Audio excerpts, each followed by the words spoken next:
everybody, it's Chris from the Evermore podcast, Newcastle podcast, and the Evermore YouTube channel. We're back with another Rumour Has It video. We're talking about players linked to the club. This summer, we've got a couple of players to go through here. There's been some talk about attacking options. As we've mentioned already, we've already covered the defensive option. We've got a lot of players in that area. And we're looking at midfielders and strikers now. So there's a few players being linked. We're going to get stuck into a couple here, actually, which is quite interesting. One for quite a hefty fee and one for a very little fee. So just before we get stuck in, a little bit of housekeeping. If you haven't already, please click that like and subscribe button. We've had loads of new subscribers recently. We're over the 1,300 mark now. So really appreciate everyone who's clicked that button. Make sure you hit the notification bell as well. You'll never miss a video, whether it be a Rumour Has It video like this or whether it be one of the weekly podcasts, which we'll be back for on Wednesday, with a couple of good discussion points as well. So make sure you tune in for that at 6:30. So without further ado, let's get stuck in. So a little bit of an update in terms of the striker position. So we know obviously the striker position has been one that we want to be filling this summer. Lads are over in Austria. Obviously, you're having fun, go-karting, training, everything else, bonding. Callum Wilson's there looking fit, looking cheeky, looking sharp. But we do need another striker.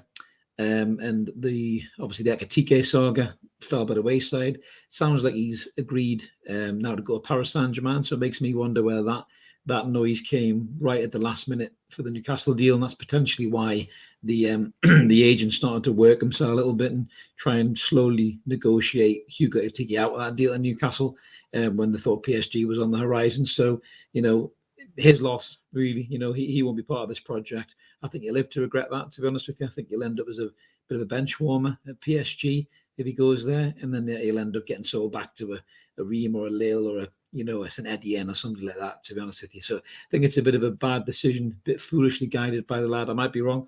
He might turn out to be the next Mbappe, but I just think I've seen Paris Saint-Germain swallow players up, even some of our players. Johan Cabaye went there, fantastic midfielder, could have went anywhere else, ended up back at Crystal Palace in the Premier League. So, I think Ekitike could live to regret the decision and turn down Newcastle United. But we move on.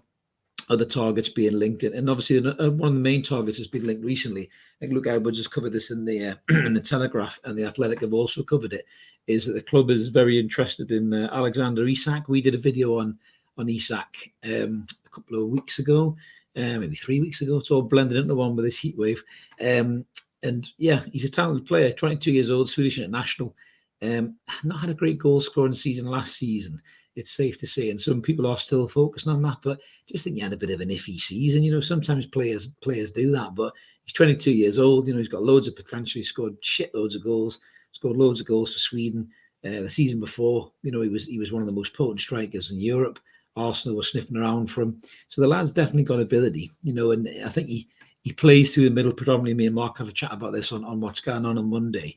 And he would definitely be looking to push Callum Wilson for that number 9 spot or that starting striker spot if he was to come in, but he's going to cost big money, which appears to be a little bit of an issue, I think, with Newcastle United.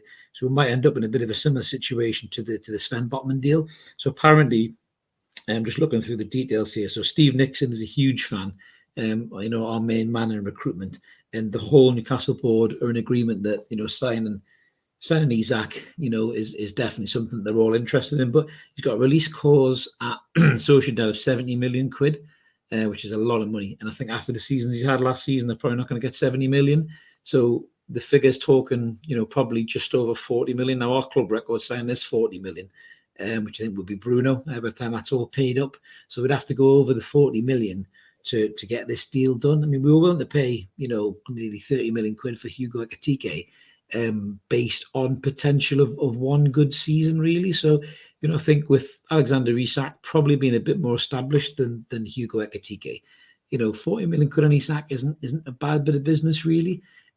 I think the lad would come good if we signed him. I really do. I think a little ropey season last season, possibly maybe just growing a bit stale where he is. He needs to move on. He thought the deal to Arsenal was going to happen and it didn't happen. And sometimes players struggle to get their mojo back a little bit, after a deal is fell by the wayside. But Arsenal won't be going for him now because they've got Gabriel Jesus in, so they won't really be looking to sign Isak. So I think we'll be in a good position to offer him Premier League football and a chance to play in the biggest league in the world. So 40 million quid for that player, for me, I think is probably about right in the current market. Let us know what you guys think in the comments below, whether you think that's a bit overpriced or not.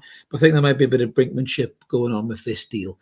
Whereas, if the release clause is 70, Real Sociedad have made it clear they don't want to sell him. He's their main man still. But every player has a price. We know that, every single player has a price, and if they can cash in on the lad, I think they will do that. There's a lot of decent free agents kicking around, which we're going to cover one in a second here, but there's a lot of good free agents kicking about, a lot of knockdown price players kicking around. So if they could bank a lot of money for Isak and maybe bring in another player quite cheap to replace him, I think Sociedad will be looking to do that. To be honest with you, that's the kind of club that they are.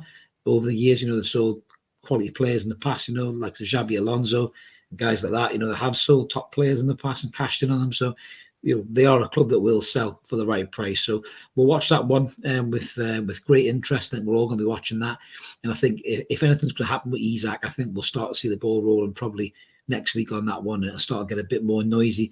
There's already been a lot more noise. A lot of other journalists reporting on it. Craig Hope has said that Isak has always been on the agenda, but the sticking point has been the cost, and I think that's probably about right for this ownership. That they don't have their pants pulled down. They showed that with Botman, they showed that with Ekitike.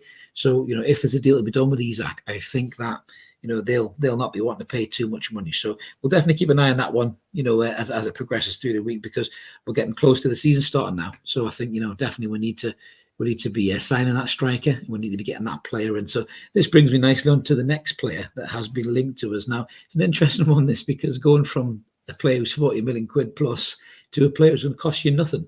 But it's also a player who's a phenomenal player and has been a phenomenal player all throughout his career. So just to bring up the stats for him that Mark's bashed up for you, I've been a big fan of this player for a long time. It's a Belgian international. He has formerly been playing for Napoli in Serie A. Of course, we're talking about Dries Mertens. Where's the Lynchman when you need him for those pronunciations? But he's a phenomenal player. Right-footed, predominantly plays on the wing, kind of attacking midfielder, can slip in up front as well. And last season, actually, looking at Mertens, he's 35 years old, and everyone thinks, oh, fucking hell, 35, oh, he's shit.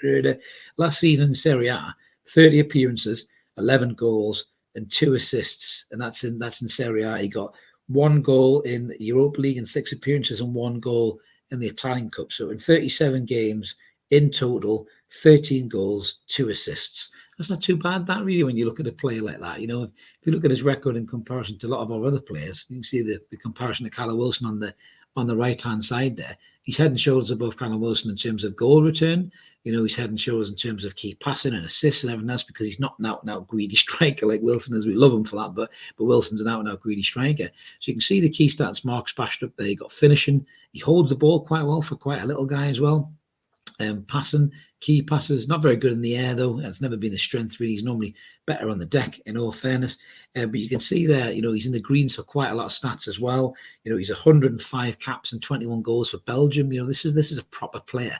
And even though he's 35 years old, I think that there's definitely room. There's room to get this player in to the squad. For me, I think he would massively benefit the squad. He's got like 140 goals. I'm just going to double check the stats here. For him, 140 odd goals, I think it is, for Napoli. Bear with us, I'm just going to pull this up. I've just literally shut down the page I was looking at there. Sod's law. So you got 148 goals and 397 appearances for Napoli. That's a hell of a goal return, that, for a kind of a winger stroke attacking midfielder. Sometimes striker. So the guy would definitely bring something. You can see there his goals is 0.67 a game per 90 minutes over the top 5 European leagues of players in his position. He's in the 88th percentile.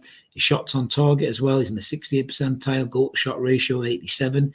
Pass attempts 93 percentile. Key passes as well. He's over 2 a game, 97 percentile.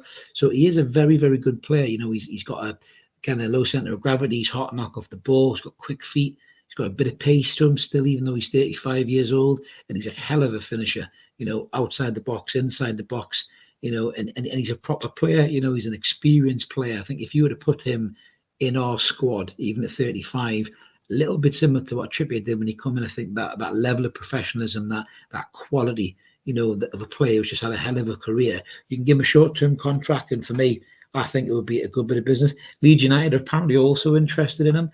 I think if you had a choice between Newcastle or Leeds, I think you would choose Newcastle. I think with the project and how exciting everything is there, and the chance to play in front of the Toon Army as well, I think he would definitely choose us over Leeds United. No offense to Leeds, I think Leeds are a phenomenal club, but looking at that there, Jesse Marsh really wants to play him as a striker. He's looking for a striker. He can't rely on Patrick Bamford because he's just too injury prone.